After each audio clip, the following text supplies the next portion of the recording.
Reverend Dean mentioned that I grew up in a religious science family. Actually, I grew up in a family that didn't have a church because we moved from Germany to Canada. And the only Evangelisch Lutherisch Evangelical Lutheran Church was in downtown Toronto. But Mom and Dad drove to downtown Toronto every day for work. That was an hour away and an hour home. So we really didn't go to church. So what I learned was through Mom and Dad. However, when I was in my early 20s, Mom and Dad went to United Church of Religious Science. And they really enjoyed it.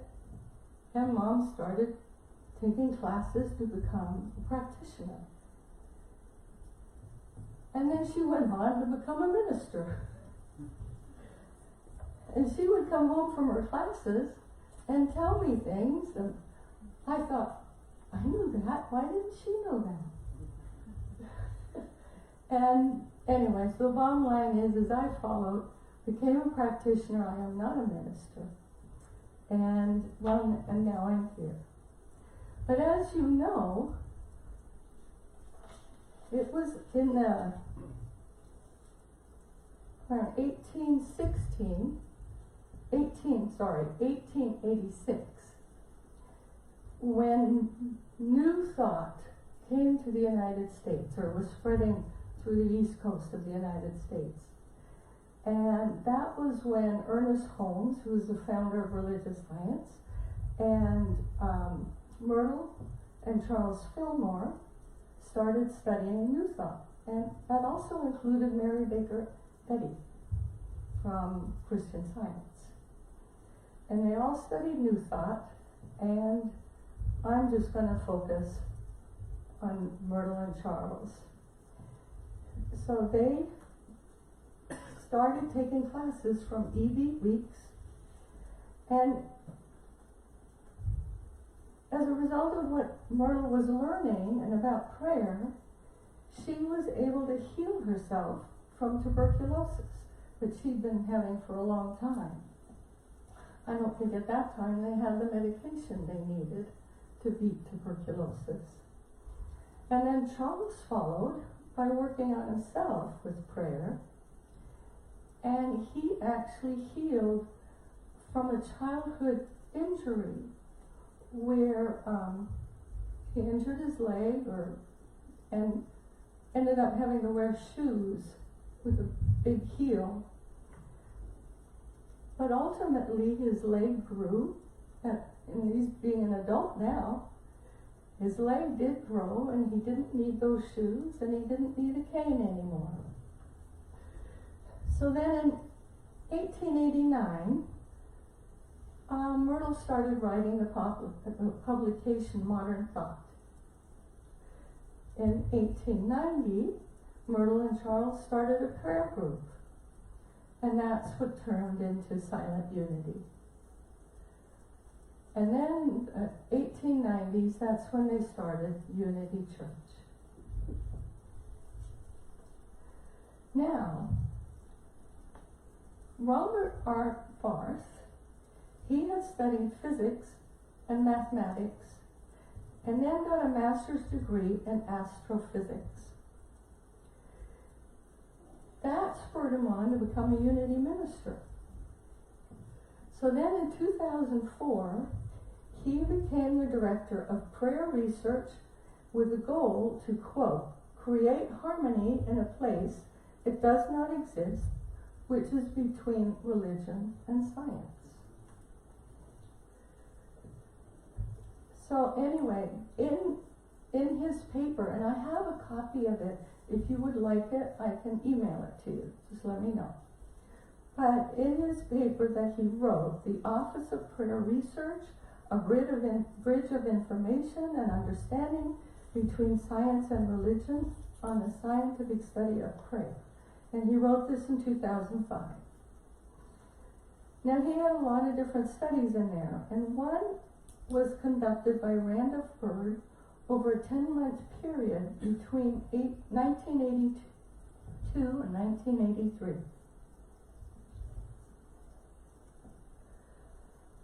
The study wanted to see if prayer had an impact on health.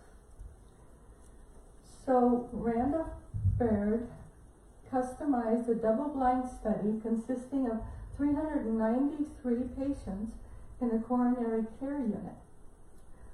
And the prayers were intercessory, which means that the prayers were spoken by people but at a distance. And it was to a Judeo-Christian God. Now the names of the patients and the hospital staff and the doctors and the researchers didn't know who was receiving prayers. Even the patients weren't aware of this study. The bottom line, the end result was the patients who received prayer had less congestive heart failure, fewer cardiac arrests, fewer episodes of pneumonia, required less diuretic and antibiotic therapy, and were less frequently ventilated and intubated. The results showed that prayer definitely had a positive effect on health. And I'm looking up there. Great, thank you. But my talk actually was, I sent it to Becky, it's Are Prayers Effective? So I'm not talking about prayer per se and how to do them, I'm sorry guys, it's how prayers are effective. So anyway, in my own research for my PhD, I had come across a study at the University of Redlands. Oh, can you go back please to the beginning?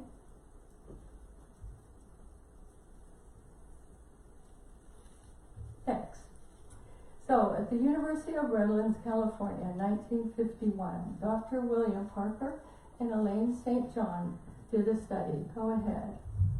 And what they did, they had taken a group of volunteers, there were 45 volunteers, and they had them take a series of 5 psychotherapy tests at the beginning prior to their testing period, and then also they took the same test at the end. So these 45 people were divided into 3 groups.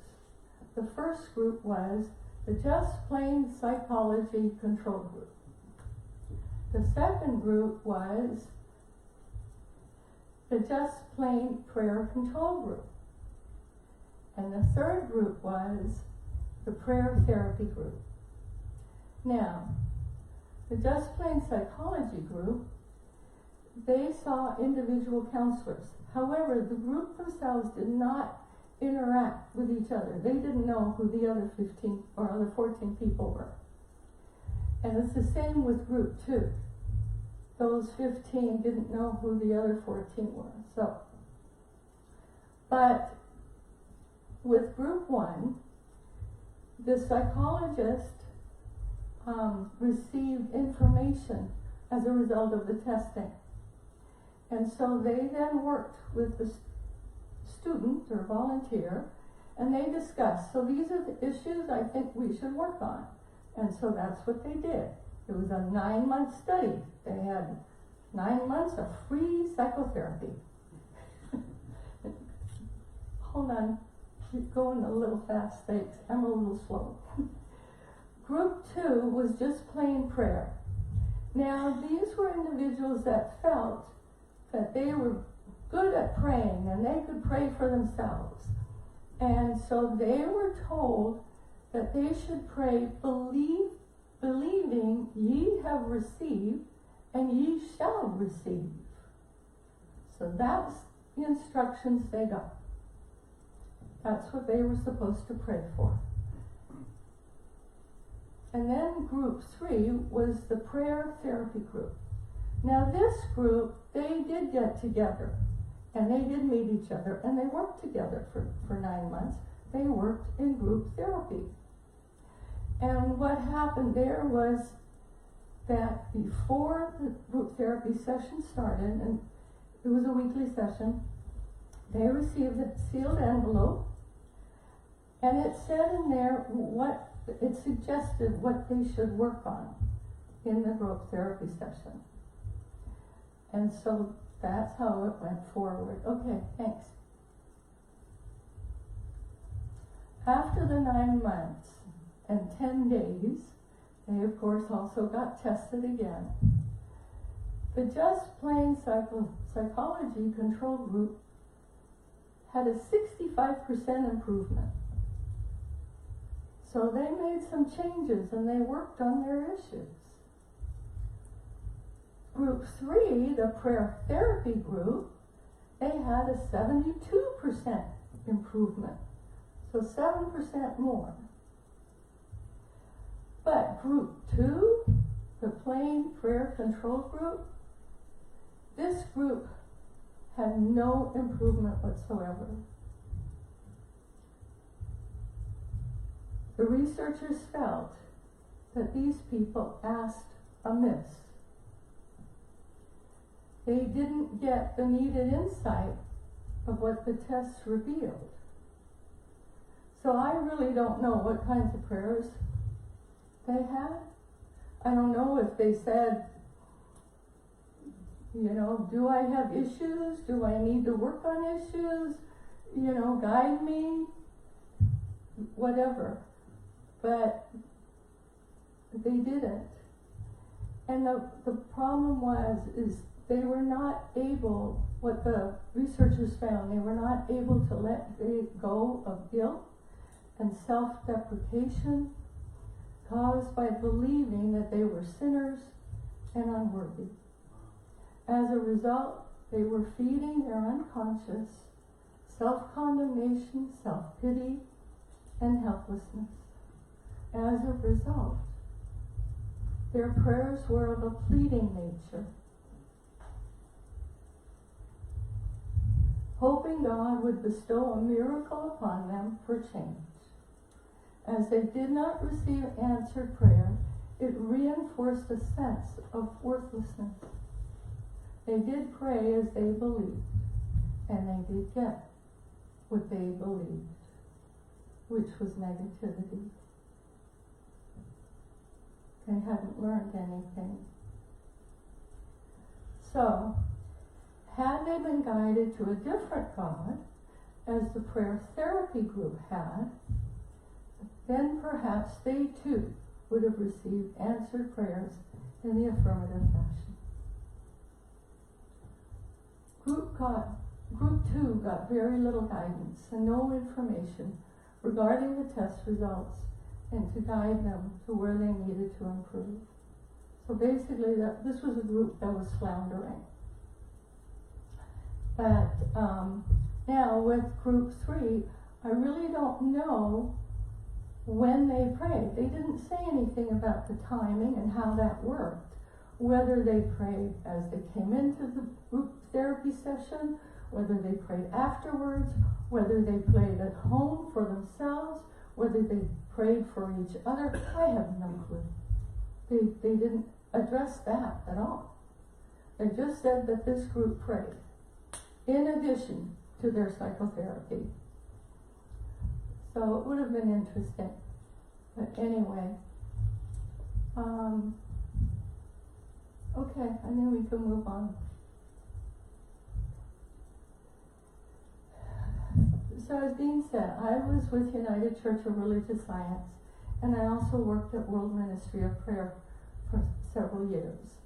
I actually, at one time, since I was a practitioner coordinator, and we were having some challenges in the prayer room with personalities, that I decided to call Silent Unity and spoke with that practitioner coordinator. And guess what? They also had challenges with some of the personalities in the prayer room. And I was like, oh, okay. I guess we're all just human. So anyway, time goes on. The bottom line is how we would work was probably the same as Silent Unity. We would be sitting in our little cubicle next to a phone with papers and wait for a call. There'd be a round robin of calls. And so I remember one time I answered the call. And it was a grandma. And she was all concerned about her little 2-year-old grandson. And he wasn't thriving. And so it was a Saturday. And so the doctor had said, well, just take it through the weekend. And if he's still not eating and not doing well, then bring him to the hospital.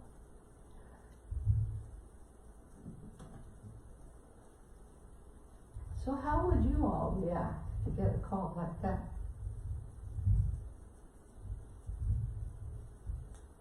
Freak out? Poor kid, oh my God. Well, the bottom line is no, we can't go there. Because if we go there, then we are in the same muck that Grandma is. We need to stay separate.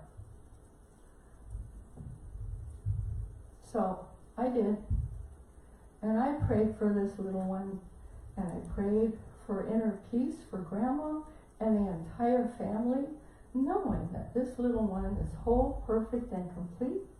Any appearance of dis-ease or disharmony in the system is only an appearance, and the truth is he's healthy, happy, and whole. And he is eating and growing and doing fine and thriving. So we hung up, and about 3-4 weeks later, we always received prayers by mail, but also reports of how a prayer went and how the result was. So we got a letter from this grandma, and Grandma wrote that after she hung up the phone, her little grandson got off the couch, toddled over into the kitchen. The refrigerator happened to be open, so he reached in and got himself a dish of blueberries. And he proceeded to eat all the blueberries. And he was fine ever since. I guess he needed some antioxidants. So it's always wonderful to hear how people are doing following having done a prayer. Okay. Alrighty. I have more stories, but I'm running out of time. So, When Prayers Aren't Answered, that's a book by John E. Welshons. He says, quote, "What if our unanswered prayer is showing us that it is our understanding of God that is imperfect?" He says, perhaps the unanswered prayer is an invitation to look deeper within the self to discover God. This author believes, as Jesus and Carl Jung stated, that God is within the self, and the soul communes with God. The unconscious mind is connected to the soul, which is connected to the God. As Jesus said, ask and it is given. Believe and want. So when we are in need of prayer, for whatever the reason, a lot of times we're filled with a lot of anxiety, concerns, doubt, what if, all these what if scenarios, and it's extremely difficult to believe otherwise. And that's when we need to go to someone else, to a prayer practitioner, to a prayer chaplain, a minister, to pray for you. As long as we're spinning all this stuff in our head How are we able to find that peace and that conviction that we can get through this situation? Very difficult. However, someone else that's not attached to you can see that you are whole, perfect, and complete. And you will be divinely guided and directed to the right and perfect person, right and perfect medical team, right and perfect apartment, whatever that is. I go and ask for prayer when I'm in a tizzy about something. I don't want to wait around for me to try to figure it out. Oh.